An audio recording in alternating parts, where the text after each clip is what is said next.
皆さんこんにちは。リジェクトロート G の時々でございます。本日は我らがリジェクトのストリートファイターリーグ第4節アウェイでの VS-DFM 戦が行われましたので、そちらの方を振り返っていきたいと思います。ということで、まずはリジェクト側のオーダーなんですが、フード、そして梅原、そしてレシャー。大将がフード、レシャーどちらにするか結構迷ったんですが、今回はですね、フードさんとレシャーの長きにわたる話し合いにより、大将はフードが出ることになりました。そして、我々、2人、梅、時戸どちらが出るかということはもうね、日替わりで変わったりしたんですが、梅原先生、今回はすいません、お願いしますという感じで、梅さんきついところ出てもらいました。相手は、それに対してレシャーにジョン君、梅さんにナウマン、そしてフードに51という形になりました。読み的には、フードとレシャーに対してはそうかなと思ったんですが、梅原さんにはね、ザンギさん来んじゃないのかなと、正直思ったんですが、そこはね、ナウマンという形で予想を外されまして、こちらとしてはアウェーなんでね、完全に全部に準備するっていうのは難しいんですが、それでもちょっと偏りが出てしまうので、そういうところもあったのかなと思います。先鋒戦の、レシャージョンタケだったんですが、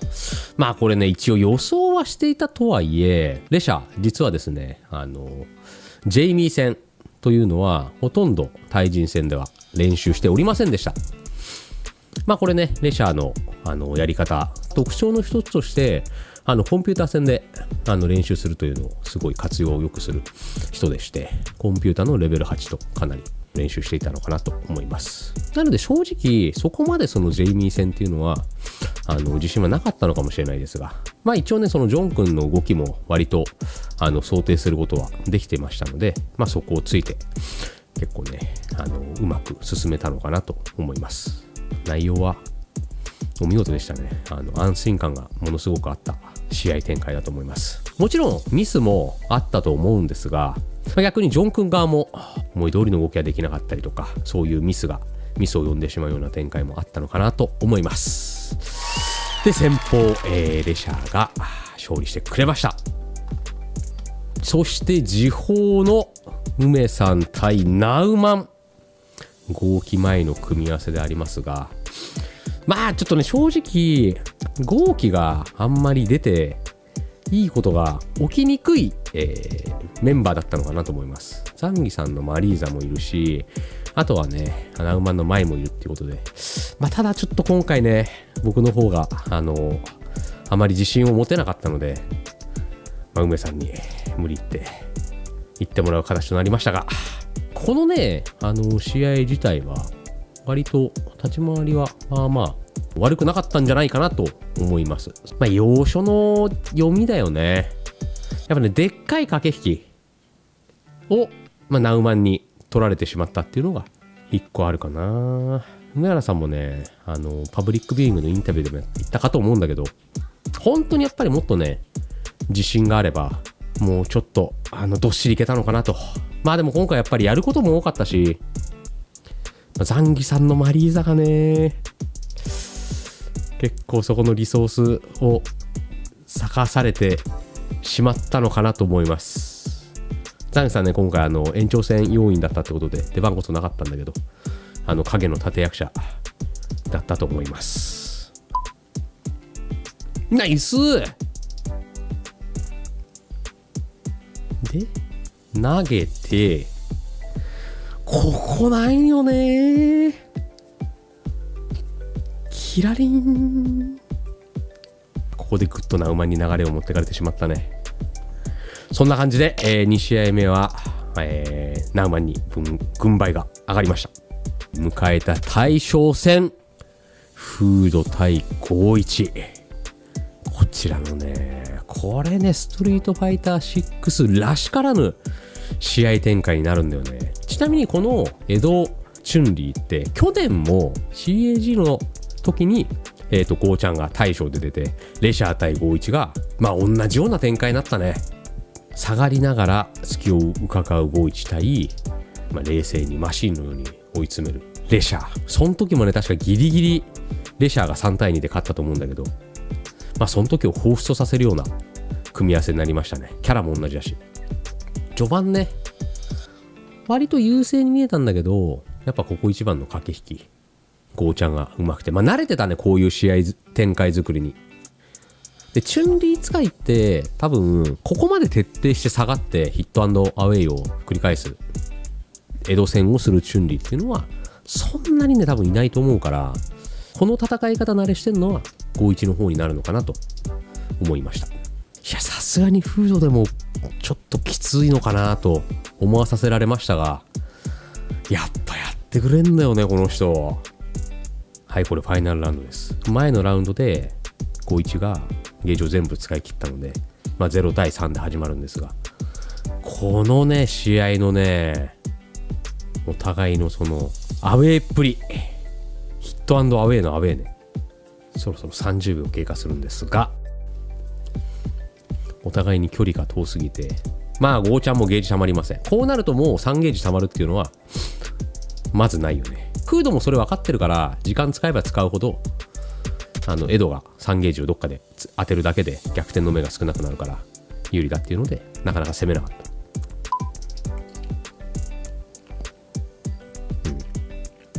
で、ここでゲージ使うのがありなんじゃないかっていう意見も出たんだけど、やっぱ3本エドが貯めてると弾抜けが存在するようになります。なのでチュンリーが機構剣を打てなくなると。あとはこの残りの25秒の間でフードがきっかけを作って3ゲージを当てる。うまい。これ練習してたからな。 SA です。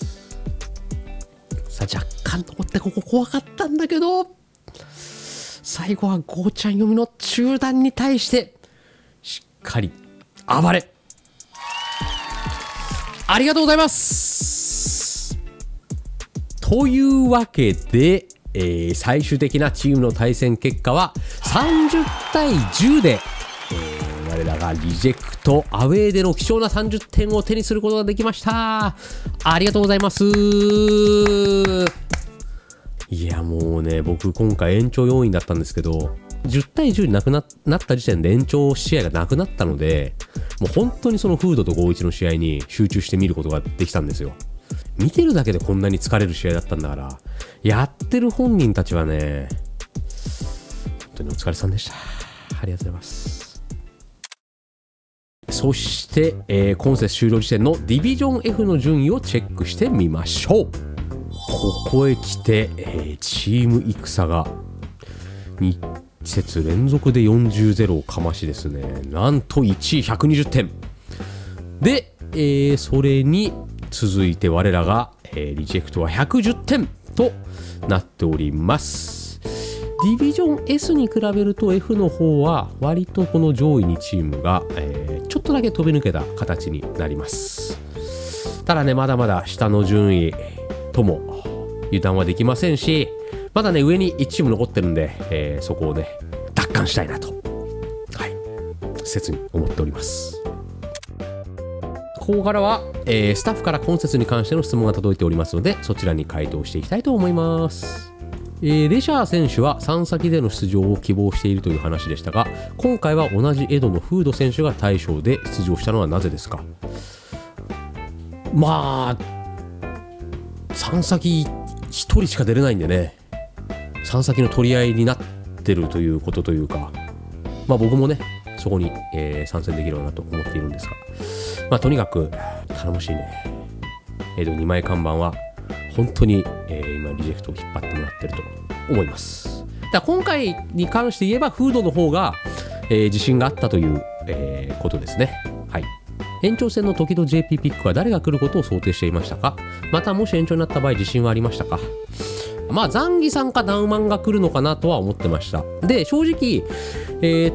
ザンギさんが梅さんに行くと思ってたので、ダウマンが濃厚じゃないかなとは、思ってました。またもし延長になった場合自信はありましたか。やる前から出る前から負けることを考えるやつがいるかよ。出てけほら。はい、梅原選手がインタビューで時々 JP が完成したらその SFL は終わりですと言っていましたが、時々 JP が完成したらこの SFL は終わりです。おお、それまで守りますこのチームを。梅原さんが完成しても終わるんじゃないですか、それ。どっちでもいい。どっちでもいい。どっちでもいい。はい。今の完成度と現時点の課題点を教えてください。今の完成度はまあ 70% ぐらいですかね。で現時点の課題点は、まあ、たくさんあるんですけど、コンボ判断ですね。コンボ判断をもっと伸ばしていきたいなと思っております。対象戦はフード選手がインターバル後逆算立てでの勝利となりましたが、インターバルではどういったやり取りがありましたか？まずレシャーが言ったのは、まあ、画面端に追い詰めてることはできてるんだけど、まあ、そこで、三角跳びとかで逃げられたりしてて、三角跳びに対しては、まあ、空対空でダメージ取れるとリターンが大きいのかなとか、あと梅原さんは、まあ、端に追い詰めることはできているし、その試合の展開上絶対そうなるようにできてるから、まあ、そこであんまりムキになって攻めなくてもいいんじゃないかなということを言って、で僕は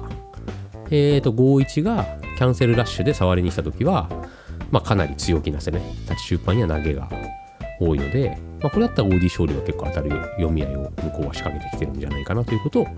言いましたと。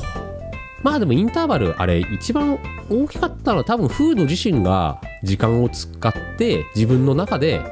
今までの試合の反省点を自分で納得する時間が取れたことなのかなと思います。僕らの助言っていうのは本当ちょっとした支えになったぐらいでなのかなと、思います。第4節を終えて戦が首位という状況ですが、この状況は時戸さん的に予想できていましたか？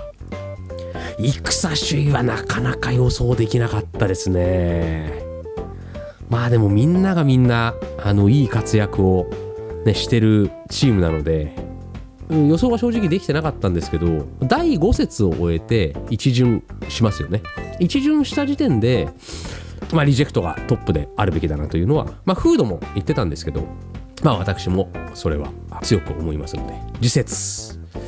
まあ、直接対決があるわけではないのですが、次節終わった時点での順位をまた、楽しみにしていてください。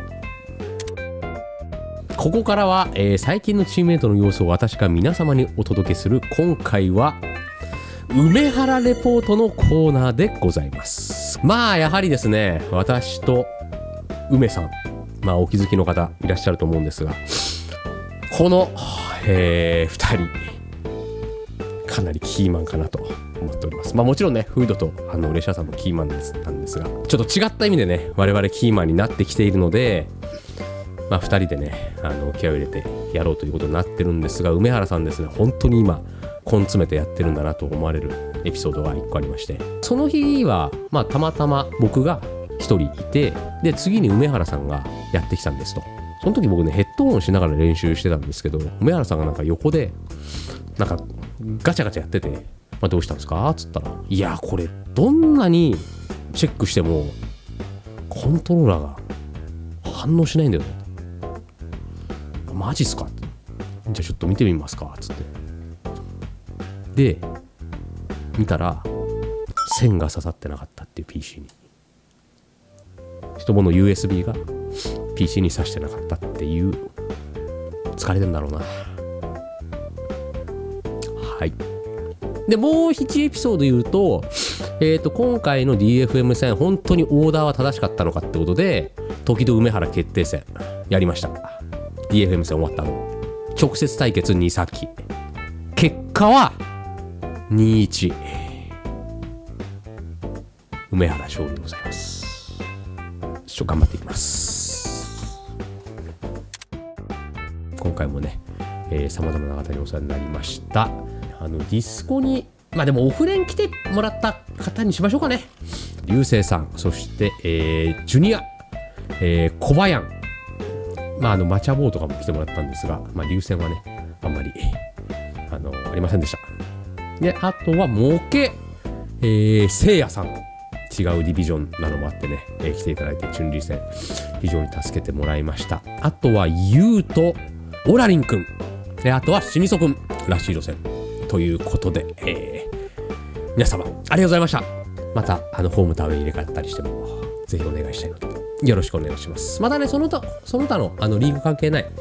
オンライン対戦の方も随時お願いしたいので、よかったら声かけていただけると幸いです。そして次節なんですが、10月17日、2週間後ですね、福島いぶし銀との試合が我々はアウェーであります。まあね、アウェーが続いてね、やること本当に多いんですけれども、次節第5節を終えた時点で1位を目指すというのはこのチームの総意でございますので、何としてもね、いい勝ち方をして戦から1位を奪還したいと思います。でその他ワールドウォーリアーが、10月の5日にあります。でさらにはその後、フランスエボフランスあります。こちらの方にもね、出場してまいりますので、もしよかったら注目してみておいてください。でそれでは本日はこの辺で、また次回の動画でお会いしましょう。また。